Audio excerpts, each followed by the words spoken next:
Hello friends, welcome to AH times. Friends, మన యొక్క AP రాష్ట్ర వ్యాప్తంగా ఆగస్టు నెల నుండి ఎవరైతే కరెంటు బిల్లులు కట్టబోతున్నారో వీరందరికీ సంబంధించి ఏపీ ప్రభుత్వం శుభవార్త అయితే చెప్పారు. అయితే ఆ శుభవార్త ఏంటి, దానికి సంబంధించినటువంటి పూర్తి వివరాలు మీకు స్టెప్ బై స్టెప్ ఎక్స్ప్లెయిన్ అయితే చేస్తాను. ఈ వీడియో మీకు నచ్చినట్టయితే లైక్ చేసుకొని ఛానల్ను ఫాలో అవుతుండండి. మన యొక్క ఆంధ్రప్రదేశ్ రాష్ట్ర వ్యాప్తంగా కరెంటు మీటర్లు కలిగి ఉండి కరెంటు విద్యుత్ వినియోగదారులు ఎవరైతే ఉన్నారో వీరందరికీ సంబంధించి ఆగస్టు నెల నుండి ప్రభుత్వం అయితే శుభవార్త అయితే చెప్పారు. అయితే ఆ శుభవార్త ఏంటని చూసుకున్నట్లయితే దీనికి సంబంధించి మనకు ఒక నోటిఫికేషన్ కూడా అయితే వచ్చింది.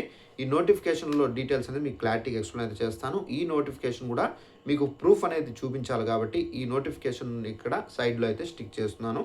ఇక్కడ మీరు చూసుకున్నట్లయితే ఏపీ రాష్ట్ర వ్యాప్తంగా తగ్గనున్న విద్యుత్ ఛార్జీలు, ఇక ఏపీ రాష్ట్ర వ్యాప్తంగా రాష్ట్రంలో విద్యుత్ ఛార్జీలు తగ్గనున్నాయని చెప్పేసి గతేడాది యూనిట్కు 13 పైసలు తగ్గించగా మరోసారి 13 పైసలు తగ్గిస్తున్నట్లుగా తెలుస్తుంది. 2025 సంవత్సరము అలాగే 2026 ఫైనాన్షియల్ ఇయర్కు సంబంధించి ఎలక్ట్రిసిటీ రెగ్యులేషన్ ఈఆర్సీకు డిస్కంలు ఇంధన సర్దుబాటు ఖర్చులు వివరాలను కూడా అయితే సమర్పించాయి. ఇక మనకు 940 కోట్ల రూపాయలను మిగులుగా అయితే చూపాయి కాబట్టి కాగా ఈఆర్సీ మనకు ప్రజాభిప్రాయ సేకరణ తర్వాత కరెంటు ఛార్జీలు తగ్గింపుకు ఆమోదం అయితే తెలపబోతుంది. సో ఫ్రెండ్స్, చూసారు కదా, మన యొక్క ఏపీ రాష్ట్ర వ్యాప్తంగా ఆల్రెడీ ప్రభుత్వం వచ్చిన తర్వాత 13 పైసలు అయితే తగ్గించినట్లు ప్రభుత్వం అయితే చెబుతున్నారు. మరోసారి 13 పైసలు అయితే తగ్గించబోతున్నట్టుగా ఇక్కడైతే చెబుతున్నారు.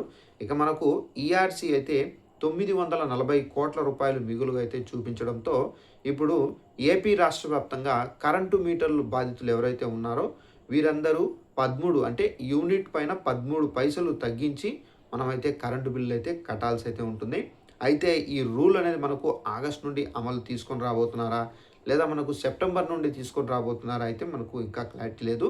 అయితే ఆల్మోస్ట్ ఏంటంటే మనకు 940 కోట్ల రూపాయలు మిగిలాయి కాబట్టి సో దీని కారణంగా మనకు కరెంటు ఛార్జీలు మరోసారి తగ్గించడానికి ప్రభుత్వం అయితే అంచనా అయితే వేస్తున్నారు.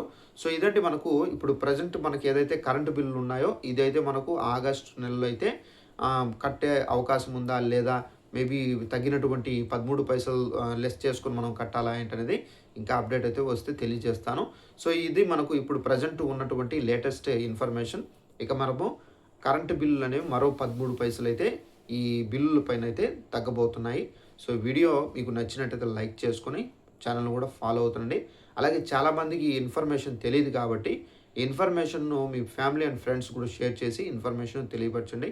మేబీ వాళ్ళకు కూడా యూస్ అయ్యే అవకాశం అయితే ఉంది. Thanks for watching this video. All the best.